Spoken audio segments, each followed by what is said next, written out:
Hello friends, आप सुन रहे हैं पिंजरे में कैद मोहब्बत। इसे लिखा है आशा शुक्ला ने। इस कहानी का सारा श्रेय उन्हीं को जाता है। पिछले एपिसोड में आपने सुना पूर्वी की शादी उसके माँ बाप बिना उसकी मर्जी से तय कर देते हैं और अचानक से उसे पता चलता है कि कल ही उसकी सगाई है। अगले दिन सुरभि उसे तैयार करती है। देख, ये नेकलेस पहन ले, मल्टी कलर है ना, बहुत ही अच्छा लगेगा। पूर्वी कुछ नहीं बोली।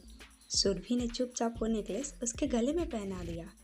पूर्वी का गला उस नेकलेस से झिलमिला उठा। लगे हाथों सुरभि ने उसे चूड़ियां भी पहना दी। पूर्वी का मन कहीं और ही खोया हुआ था। उसे अपने सामने रखे आईने में पूर्व का चेहरा झलकता हुआ दिखाई दे रहा था। चूड़ियों का स्पर्श उसे ऐसा लग रहा था जैसे अपूर्व उसके कलाइयों को सहला रहा है। सगाई की रस्म देखने के लिए पड़ोस से महिलाएं आने लगी थी। पूरा घर धीरे धीरे मेहमानों से भरने लगा। तभी हलचल मची कि सगाई करने वाले लोग आ गए। नाश्ते पानी का इंतजाम होने लगा। फिर वो समय भी आया जब पूर्वी को बुलाया गया। पूर्वी के कानों में अभी से शहनाइयों की आवाज़ गूंज रही थी। दूल्हे के सजे भेष में वो अपूर्व को देख रही थी। तभी सुरभि ने उसे कोहनी मारी। पूर्वी सचेत हो गई, लेकिन जैसे ही उसकी निगाह सामने बैठे शख्स पर पड़ी तो वो सचेत हो गई। लगभग 45 वर्षीय व्यक्ति था वो। उसके सिर पर एक भी बाल नहीं थे। मोटा सा थुलथुला सा, हाथ की 10 अंगुलियों में हीरे, पन्ने, नग वाली, सोने वाली और नहीं जाने कितने रत्नों वाली अंगूठियां पहन रखी थी। अपनी मोटी गर्दन में मोटी सोने का चैन पहने वो अपनी दौलत का प्रदर्शन कर रहा था। पूर्वी ने एक निगाह चारों तरफ डाली। वहाँ पर बहुत सारे लोग थे। महिला मंडली में कानाफूसी शुरू हो चुकी थी। वो कानाफूसी दूल्हे को लेकर था और वो कानाफूसी पूर्वी के कानों में जहर घोलने लगी। पैसों के खातिर लड़की को आग में झोंक दिया। हाय, उम्र ही क्या है बेचारी की। देखो तो कैसे सुंदरता से धधक रही है। ये सब बातें सुनकर पूर्वी के मन में विद्रोह की अग्नि फिर से जल उठी। नहीं करेगी वो शादी, किसी भी कीमत पर नहीं करेगी। फिर उसने मन ही मन सोचा, अगर इतने सारे लोगों के बीच में वो मना करेगी, तमाशा बनेगा और पखेड़ा खड़ा हो जाएगा। कोई बात नहीं, अभी के लिए रहने देती हूँ, बाद में देखती हूँ कैसे करते हैं ये लोग मेरी शादी। उसके चेहरे का बनते बिगड़ते रंग को देखकर सुनीता उसे झट से वहाँ से ले गई और उसे कुर्सी पर बैठा दिया। मुहूर्त निकला जा रहा है, चलो जल्दी से सगाई की रस्म पूरी करो। सुनीता बड़े ही चतुराई और बड़े ही जल्दी से सारे काम निपटा रही थी। सगाई की रस्म पूरी हो गई। पूर्वी ने लड़के की तरफ एक निगाह भी नहीं डाला। वो बिना कुछ बोले अपने कमरे में चली गई। तभी उसे पीछे से अपनी माँ की आवाज़ सुनाई दी। तबीयत ठीक नहीं है, कल शाम ही बुखार हो गया था ना, इसीलिए आराम करने जा रही है, सुनीता ने मशका लगाते हुए कहा। धीरे धीरे सभी मेहमान और पड़ोसी विदा हो गए। सामान बहुत ही ज्यादा आया था और सुनीता उन सभी महंगे सामानों को देखकर निहाल हो रही थी। वो अंदर पूर्वी के पास आई और हंसते हुए बोली, देखो बेटा, ये सोने का जड़ाऊ हार कितना महंगा है, कीमती भी है। इसमें हीरे की नग लगे हैं। और देखो सोने की चूड़ियाँ। सगाई में इतना सब कुछ आया है, शादी में कितना आएगा? सोने से तौली जाओगी तो तुम्हारे तो भाग जग गए। अरे ये नकली हार निकाल कर फेंको और इसे पहनो। सुनीता ने जैसे ही वो हार उससे लेना चाहा, पूर्वी चिल्ला उठी, ले जाओ उस हार को मेरी आंखों के सामने से, और मेरे इस हार को हाथ मत लगाना। सुनीता ऐसे मौक़ों को अच्छे से निपट लेती है। उसे ऐसे लोगों को और ऐसे मौक़ों को अच्छे से हैंडल करना आता है। वो एक बहुत ही चतुर नारी है। वो समझती है कि पूर्वी नादान है, उसे दुनिया जहानों की तमीज़ नहीं है। अभी भी तक रही है, जब ऐशो आराम देखेगी तो ठीक हो जाएगी। वो वहाँ से चुपचाप मिठाई के डिब्बों, फलों और सामानों को सहेजने में लग गई। पूर्वी ने एक बार जो बिस्तर पकड़ा, उसके बाद वो कोप भवन से बाहर ही नहीं निकली। अचानक उसके फ़ोन की घंटी बजी। पूर्वी ने नंबर देखा। अजनबी के नाम से सेव अपूर्व का फ़ोन था और पहली बार उसके होठों पर एक बहुत ही फीकी सी मुस्कान आ गई। अपूर्व का फ़ोन देखकर पूर्वी को बहुत ही सुकून मिला। उसे इस वक्त कोई भी अपना नज़र नहीं आ रहा था, यहाँ तक कि सुरभि भी नहीं। हेलो पूर्वी, कुछ बोल क्यों नहीं रही हो? अपूर्व के इस प्रश्न ने पूर्वी के मन में चल रहे दुख की गगरी को जैसे ठोकर मारकर गिरा दिया हो। उसका दुख सर्वत्र फैलकर अपूर्व को भिगोने लगा। उसके मुंह से सिसकियाँ निकलने लगी और वो फूट फूट कर रोने लगी। पूर्वी, पूर्वी क्या हुआ है? बोलो तो सही। अपूर्व चिंता करते हुए बोला। प्लीज ऐसे मत रोवो, कुछ तो बताओ। अपूर्व के इस तरह अनुरोध करने पर पूर्वी को वो पुराना अपूर्व याद आ गया, जो उसके रोने पर अपना सारा खिलौना उसे दे चुका था। जब वो उसे कह रहा था कि तुम रो मत, प्लीज ये सारे खिलौने ले लो। समय बदला, वक्त बदला, लेकिन मनों के भाव वो नहीं बदले। अब पूर्वी के आंसू सारे गठबंधन को तोड़ते हुए बह निकले। आज आज मेरी सगाई हो गई। ये ये तो खुशी की बात है ना। अपूर्व ने अटकते अटकते न जाने कितने प्रयत्न से ये बात पूरी की। पूर्वी ने चुपचाप फोन रख दिया। वो कुछ भी बोल नहीं पा रही थी। जी भर कर रोने के बाद उसका मन हल्का हुआ। उसने अपने आंसू पोंछे और दोबारा से फोन उठाया। फोन अभी भी कटा नहीं था। उसने बात करना चाहा तो उसे अपूर्व की आवाज़ ऐसी लगी जैसे वो किसी गहरे खाई में गिरा हुआ हो और वहाँ से धीरे धीरे उसकी आवाज़ें आ रही हो। एक बात बताओ पूर्वी, इतनी जल्दी तुम्हारी शादी क्यों हो रही है, जबकि अभी तो तुम्हें पढ़ना चाहिए। पर मैं क्या करूं, जब माँ पापा यही चाहते हैं। छोड़ो, तुम बताओ, तुम कहाँ हो, अभी इस वक्त क्या कर रहे हो, और यहाँ कैसे आए।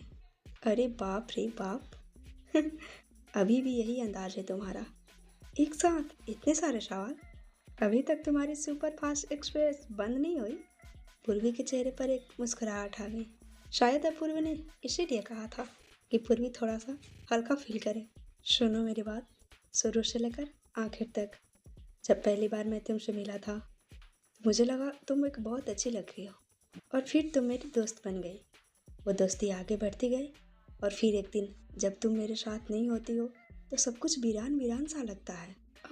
अब उस उम्र में इससे कोई भी गलत रिश्ता नहीं कह सकते, पर ये क्या था मैं नहीं जानता।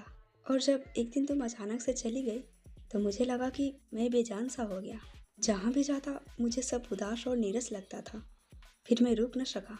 मैं तुम्हारी नानी से मिलकर तुम्हारे घर का पता ले आया था, और मुझे ये जानकर आश्चर्य हुआ कि मेरी मौसी भी तुम्हारे गांव की है। 8वीं के बाद मैंने भी अपनी मामी का घर छोड़ दिया और अपने घर आ गया, और अब मैं यहीं से पढ़ाई कर रहा हूँ। इस साल मैंने बीएससी फर्स्ट ईयर में एडमिशन लिया है और साथ ही साथ कोचिंग भी कर रहा हूँ। मेरी मौसेरी बहन तुम्हारी सहेली निकली। क्या? पूर्वी के मुंह से निकला। लेकिन मेरी सहेली तो सुरभि है। तुम्हारी बहन का क्या नाम है? सुरभि कहकर अपूर्व हंसने लगा। सुरभि सब जानती थी, फिर भी उसने मुझे कुछ नहीं बताया। पूर्वी ने मुंह फुलाते हुए कहा। अब देखो मैं उसे कैसे समझाती हूँ। अपूर्व ने उसकी बात काटते हुए कहा। अरे उसे कुछ मत कहना। मैंने उसे अपनी सौगंध देकर बताने से मना कर रखा था। लेकिन क्यों मना क्यों कर रखा था तुमने? पूर्वी ने पूछा। अपूर्व, वो इसलिए क्योंकि मैं एकदम से तुम्हारे सामने आकर तुम्हें सरप्राइज देना चाहता था। मैं कुछ बनकर ही तुम्हारे सामने आना चाहता था, लेकिन मुझे क्या पता ये तो बाल विवाह हो रहा है। सरप्राइज तो मुझे मिल गया। सुरभि मुझे अब तक सब कुछ बताती थी।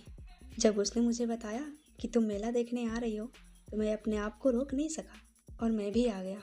जब तुम नेकलेस खरीद रही थी तो तुम्हारे पीछे खड़ा तुम्हें ही देख रहा था। तुम्हारे जाने के बाद मैंने वो नेकलेस और कुछ चूड़ियाँ खरीदी और उस बच्चे को तुम्हें देने को कहा। उसके बाद झूले में मैं ठीक तुम्हारे सामने वाली सीट पर बैठा था। पूर्वी, मैं नहीं जानता कि ये सब क्या है, लेकिन जब दोस्त नज़र से सोचता हूँ तो तुम ही, और जब आगे भविष्य के बारे में सोचता हूँ तो तुम्हें भी अपने साथ पाता हूँ। तुम मेरे जीवन की प्रेरणा हो पूर्वी। मैं कुछ बनना चाहता था, इसलिए मैंने अपनी पढ़ाई जारी रखा। अभी मैं जॉब की तैयारी भी कर रहा हूँ, और मुझे उम्मीद है कि कहीं ना कहीं मुझे जॉब ज़रूर मिलेगी। मेरी मेहनत ज़रूर लग लाएगी। लेकिन ये क्या हुआ? ऐसा तो मैंने कभी भी नहीं सोचा था। अभी तो तुम्हारी उम्र पढ़ने की है, फिर ये सब क्या तमाशा है? तुम मना क्यों नहीं कर देती शादी से? तुम्हारा भविष्य चौपट हो जाएगा। पूर्वी, मैं क्या कर सकती हूँ? तुम्हें बताओ। ये बात सही है कि न तुम कुछ कर सकती हो और नहीं मैं कुछ कर सकता हूँ, क्योंकि अभी हम सेल्फ डिपेंडेंट नहीं हैं। लेकिन पूर्वी, तुम मेरी बात सुन लो। इस दुनिया में एक ऐसा दोस्त तुम्हारा मौजूद है जो हर पल तुम्हारे साथ खड़ा है। अगर तुम्हें कभी भी किसी भी मोड़ पर मेरी ज़रूरत पड़े तो तुम मुझे आवाज़ देना। मैं अपने सारे काम छोड़कर तुम्हारी मदद के लिए आऊँगा। ये मेरा तुमसे वादा है। पूर्वी, मैं तुम्हें चाहता हूँ। मैं तुम्हें कभी भूला ही नहीं था। लेकिन जब मंजिल करीब आई तो तुम मेरे हाथ से छूट गए। मैं कब से तुम्हारा इंतजार करता रहा हूँ और अब हमेशा के लिए तुम मुझसे दूर हो जाओगी। फिर भी तुम हमेशा मेरे दिल में रहोगी। मेरे दिल से कभी दूर नहीं जाओगी तुम। पूर्वी, तुम ऐसा ना कहो। मैं कभी भी तुमसे दूर नहीं रहूंगी। किससे बात कर रही हो? सुनीता की कड़क आवाज ने पूर्वी का ध्यान तोड़ा।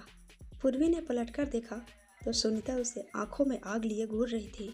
वैसे तो अब तुम्हारे नखरे देखे नहीं जा रहे हैं मुझसे। सुनीता आग उगाल रही थी। कब से तो तुम कोपवन में पड़ी थी, शोक मना रही थी, और अब किससे छुप छुप कर बातें कर रही हो? हम तो दुश्मन हैं तुम्हारे। जरा हम भी तो देखें कौन तुम्हारा हमदर्द है। पूर्वी, क्या कह रही हो माँ? ठीक ही तो कह रही हूँ।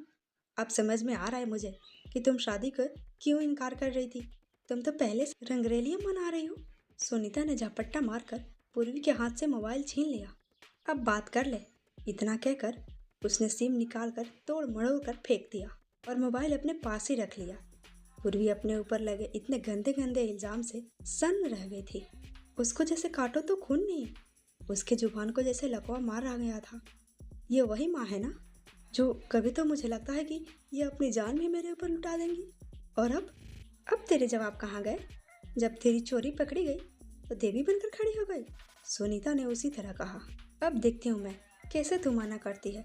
सबसे पहला मुहूर्त जो ही निकलेगा, सबसे जल्दी वाला, उसी दिन को तुम्हें विदा कर दूंगी।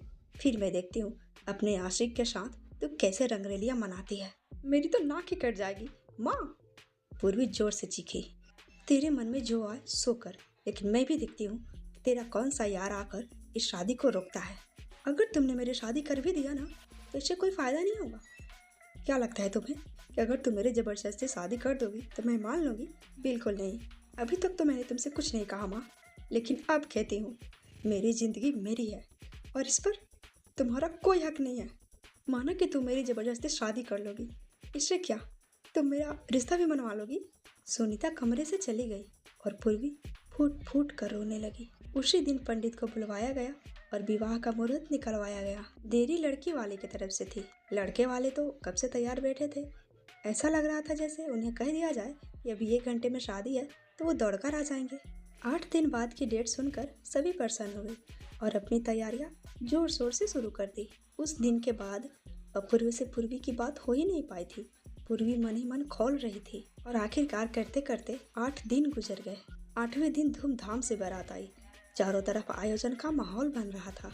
पूर्वी का घर मोहल्ले के स्त्री पुरुष और मेहमानों से भरा हुआ था। इस समय वो एक कमरे में सजी धजी बैठी थी, जहाँ पूरे मोहल्ले की और रिश्तेदारों की लड़कियां उसे घेरे हुए बैठी हुई थी। तभी बारात आ गई की शोर सुनकर सभी उत्सुकता से बारात को देखने के लिए बाहर भागे, सिवाय पूर्वी के। पूर्वी की आंखों के आगे अंधेरा छा रहा था। उसके सभी रास्ते बंद होते दिखाई दे रहे थे। ऐसा नहीं था कि उसने ऐसे ही हार मान लिया था।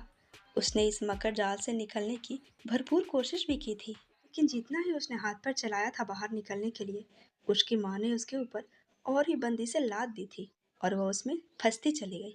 वास्तव में ये 2 पीढ़ियों का अलग अलग विचार का मामला था। सुनीता की नज़र में वो कोई गलत काम नहीं कर रही थी। वो अपनी बेटी को एक बहुत ही सुखमय और अच्छा भविष्य दे रही थी। उसकी समझ में उम्र का अंतर कोई खास चीज नहीं होता, क्योंकि मर्द की उम्र से कोई ज्यादा फर्क नहीं पड़ता। और दूसरा, इतनी सारी जायदाद और धन दौलत मर्द की उम्र को ढक देती है। और रूप का क्या है, ये तो 4 दिन की बहार है, सब एक जैसे फिर हो जाते हैं। और अगर पति चाहने वाला हो तो स्त्री रानी बनकर रहती है। और सुनीता का यही मानना है कि अगर लड़का लड़की से ज्यादा सुंदर हुआ तो वो लड़की की कदर नहीं करेगा, फिर वो अपनी बीवी को छोड़कर इधर उधर सुंदर औरतों के पास मुंह मारता फिरेगा। लेकिन अगर लड़का 20 है और लड़की 25, तो लड़का हमेशा लड़की के आगे पीछे घूमता रहेगा। और दुनिया वालों का क्या है, दूसरे के मड़वे में तो गीत बहुत आते हैं, लेकिन खुद के मड़वे में गीत ही भूल जाते हैं। कहते हैं ना, दूसरी पीढ़ी और बादशाह की घोड़ी पान के पत्तों से फेरी जाती है। अब ये बातें इस नादान पूर्वी को कौन समझाए। अब संतान नहीं हो रही है तभी तो उसने दूसरी शादी करी है, और जाहिर सी बात है कि पूर्वी को उस घर में बहुत ही इज्जत मिलेगी, क्योंकि वो उस घर की वारिस देने वाली है। पूर्वी का मन दूसरी तरफ ही लुढ़का हुआ था। जब वो अपने पति को पसंद ही नहीं करती तो क्या वो अपने पति के प्रति ईमानदार रहेगी? क्या वो अपने पत्नी होने के सारे धर्म को ईमानदारी से पूरा कर पाएगी? आखिर माँ मेरी जिंदगी को क्यों नर्क बना रही हैं? उसके हंसने खेलने वाले दिनों को दुनियादारी की आंच में भस्म करके उसकी जिंदगी को नर्क बना रही है। ये तो जीते जी मौत हो जाएगी। उसने किसी बच्चे को सुरभि का पास भेजा और उसे बुला लाने को कहा। जैसे ही सुरभि आई, पूर्वी उससे लिपट कर फूट फूट कर रोने लगी। मैंने तुझे नहीं बताया था पूर्वी, क्योंकि अपूर्व ने मुझे कसम दे दी थी। पर सच्ची बात यही है, अपूर्व बहुत परेशान है। तुझे कैसे पता? पूर्वी ने पूछा। वो मेरा भाई है, मुझे कैसे पता नहीं होगा? मुझे सब पता है पूर्वी। पूर्वी, तू शादी के लिए मना कर दे। सुरभि की बात सुनकर पूर्वी बोली, तुझे क्या लगता है मैंने मना नहीं किया है? मैं इतने दिन से मना ही तो कर रही हूँ, और क्या कर रही हूँ? मैं क्या करूँ? मेरी कुछ समझ में नहीं आता। सुरभि, तू ऐसा कर, तू अपने होने वाले ससुराल में ही फोन करके मना कर दे कि तू ये शादी करना नहीं चाहती। कह दे कि तुम पहले से ही किसी और को पसंद करती हो। जो होना होगा सो होकर रहेगा। एक बार कोशिश करके देखने में क्या जाता है। पूर्वी को यह बात पसंद आ गई, और ये बात 100% सच है। कौन सा ऐसा इंसान होगा जो ये चाहेगा कि उसकी होने वाली बीवी किसी और से प्यार करती है? जरूर ये तरीका काम कर जाएगा। मन ही मन सुरभि की बुद्धि को दाद देती हुई पूर्वी ने सुरभि के फोन से अपने होने वाले ससुराल में फोन किया। ये एक बदौलत थी कि सुनीता उसे फोन नंबर दे गई थी। अगर बात ही करनी है तो अपने होने वाले पति से कर, उस लबंगन से बात क्यों करनी है? पूर्वी ने बड़े ही विश्वास से बात की। फोन भी उसके होने वाले पति अभय प्रताप सिंह ने ही उठाया था। पूर्वी एक साथ में ही पूरी कहानी जड़ दी और फोन रख दिया। अब वो और सुरभि दोनों ही बेताब और धड़कते दिलों के साथ आगे होने वाले हंगामों का प्रतीक्षा कर रही थी और उम्मीद में बैठी थी कि सब अच्छा ही होगा। मगर हुआ इसका उल्टा। वो अपने जाल में और ही ज्यादा फंस गई। तत्काल से उधर दामोदर सिंह जी का फोन आया और उन्हें उस फोन के बारे में बताया गया। दामोदर सिंह दौड़ते हुए सुनीता के पास आए और सुनीता को फोन की बात बताई। वहाँ जैसे हड़कंप सा मच गया। फौरन ही अभय प्रताप सिंह को फोन मिलाया गया और उनसे क्षमा याचना करके रिक्वेस्ट की गई कि कृपया वो इन सब बातों पर ध्यान न दे। जमाना खराब है और कोई भी किसी का भला होते नहीं देख सकता है। हो सकता है फोन किसी और ने किया हो। जब किसी गरीब को बर्बाद करने पर उसके दुश्मन उतर आए तो उसका भला इस संसार में और कौन कर सकता है? इन्हीं सभी चिकनी चुपड़ी बातों से अभय प्रताप सिंह को मना लिया गया। सुनीता ने अपने जबान में चापलूसी की ऐसी चाशनी चढ़ाई कि अभय प्रताप सिंह गदगद हो गए। किसी ने जलन के मारे ये सब किया है। अगर आपको भरोसा नहीं तो हम अभी भी लड़की से बात कराई दे रहे हैं आपकी। लड़की के माँ बाप की तरफ से इतनी सफाई पेश करने के बाद अभय प्रताप सिंह को विश्वास हो गया। तो उन्होंने कहा कि नहीं, रहने दीजिए, ये सब चलता ही रहता है। कहते हुए सभी बातें रफा दफा हो गई। उधर भीतर ही भीतर सब निपटारा हो गया और इधर पूर्वी और सुरभि को कुछ पता ही नहीं चला। वो दोनों बस इसी इंतजार में बैठी थी कि अब फोन आता है या फिर अब फोन आएगा, लेकिन न तो फोन को आना था और न ही फोन आया। पूर्वी और सुरभि दोनों बहुत चक्कर में थी। अब क्या करना चाहिए? क्या पता वो पूरी बात ढंग से समझ ना पाए हो। फिर से फोन करो। अब पूर्वी बेचारी को क्या पता था वो ऐसा करके अपनी सहेली को फंसा रही है। उसकी मदद करते करते वो भी सुनीता के नज़र की रडार पर आ चुकी है। उसने फिर से सुरभि के फोन से अभय प्रताप को फोन किया। अभय प्रताप ने फोन उठाया। क्या बात है? उधर से रौबीली आवाज आई। पूर्वी पहले से ही तैयार थी और उसने फिर वही पहले वाली बात दोहरा दी। आप जिस लड़की से शादी करना चाह रहे हैं वो पहले आप ये बताइए कि आप कौन बोल रही हैं। अभय प्रताप ने उसकी बात को बीच में ही काट दिया। अगर लड़की की कोई हमदर्द हो तो नाम बताओ, ऐसे बार बार कॉल क्यों कर रही है? और फिर गुस्से से भारी आवाज में कहा, ऐसे लोगों को मैं बहुत अच्छे से जानता हूँ। अभी के अभी तुमने फोन नहीं रखा ना तो मैं पुलिस को यहाँ बुलाऊंगा। पूर्वी ने फोन रख दिया और उत्सुकता से देखते हुए सुरभि को बताया कि बात तो उल्टी पड़ गई। लगता है इनकी माँ से बात हो गई है। अब तो मेरे पास एक ही रास्ता है, मैं साड़ी का फंदा बना लूँ और लटक जाऊँ। सुरभि को यह सुनकर झटका सा लगा। उसने पूर्वी को समझाया, नहीं, ये सब भूलकर भी मत करना। ऐसा करने से तो तू मर जाएगी, इस दुनिया से चली जाएगी। इससे क्या होगा? कुछ नहीं, अगर जिंदा रहेगी तो आगे और भी कई रास्ते मिलेंगे। और कुछ नहीं तो जो हो रहा है उसे होने दे।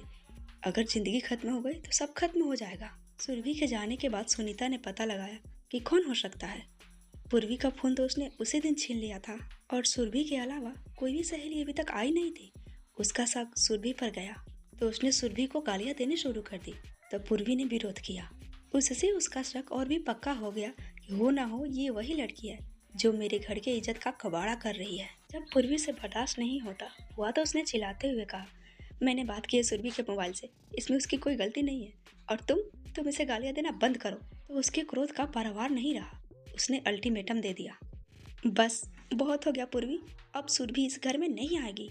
उधर अपूर्व के जोर देने पर उसकी मौसी सुनीता को समझाने उसके घर आई। बहन, क्यों लड़की की जिंदगी बर्बाद कर रही हो?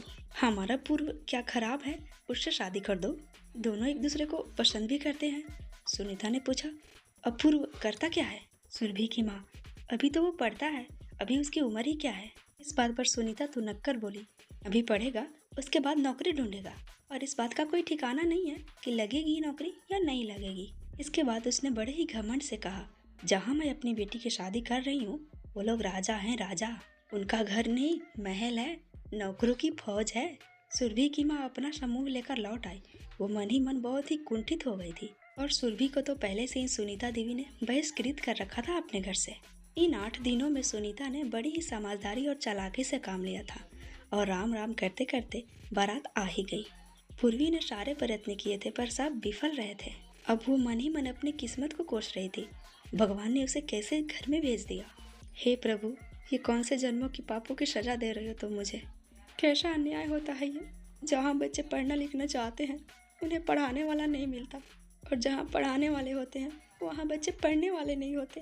वो कुछ बनना चाहती थी, लेकिन अपने अनपढ़ माँ के दिमाग और रूढ़ियों से बंधे उसकी मानसिकता से उसके जीवन बर्बाद होने जा रहा था। तभी बारात देखने के लिए लड़की और महिलाओं की टोली वापस आ गई। हंसते खिलखिलाते हुए सभी बारात का मंडल करने लगी।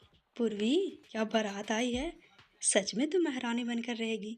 इतने आतिशबाजी छूट रहे हैं कि लगता है सारे चांद सितारे धरती पे आ गए हैं। इतनी ठाठ की बारात अभी तक इस गांव में आई ही नहीं है। पूर्वी ने ये सोचकर अपने आप को छोड़ दिया, आगे जो भी होगा देखा जाएगा, और उसने सब कुछ अपने भाग्य पर छोड़ दिया। पर वो ऐसे आसानी से हार नहीं मानेगी। वो परिस्थितियों का मुकाबला करेगी, हो जाए शादी। और फिर पूरी रात शादी की रस्में होती रही, पर पूर्वी को होश नहीं रहा कि कब कब कौन सी रस्में और कैसे निपटी। वो तो जैसे कोमा में थी, जैसे उसके अंदर जान ही नहीं थी। बस वो जीती जागती एक लाश थी। और अगले दिन सभी रस्मों से निपट कर पूर्वी पराई होकर अपने ससुराल जाने लगी, और विदा की बेला आई। सुनीता उसके पास आई और उसके गले से लिपट कर रोने लगी। हाय मेरी बच्ची, हाथ से पराई हो गई। पूर्वी का मन फिर से तृष्णा से भर उठा। उसने सुनीता को अपने से अलग किया और बोली, बस माँ, अब रहने दो। आज तुम्हारा रोने का दिन नहीं है, आज तुम्हारा खुशी मनाने का दिन है। आज तुम्हारा बोझ उतर गया। इतना कहकर वो आगे बढ़ गई और फूलों से सजी गाड़ी में अभय प्रताप के बगल में बैठ गई। गाड़ी धीरे धीरे सरकने लगी। दोनों पक्षों की तरफ से मुट्ठी भर भर कर बताशे और रुपए लुटाए गए। अब आज से पूर्वी का नया सफर शुरू हो गया था। गाड़ी जैसे ही घर के बाहर आकर रुकी, महिलाओं की एक बड़ी सी मंडली उसकी अगुवानी करने के लिए आया हुआ था।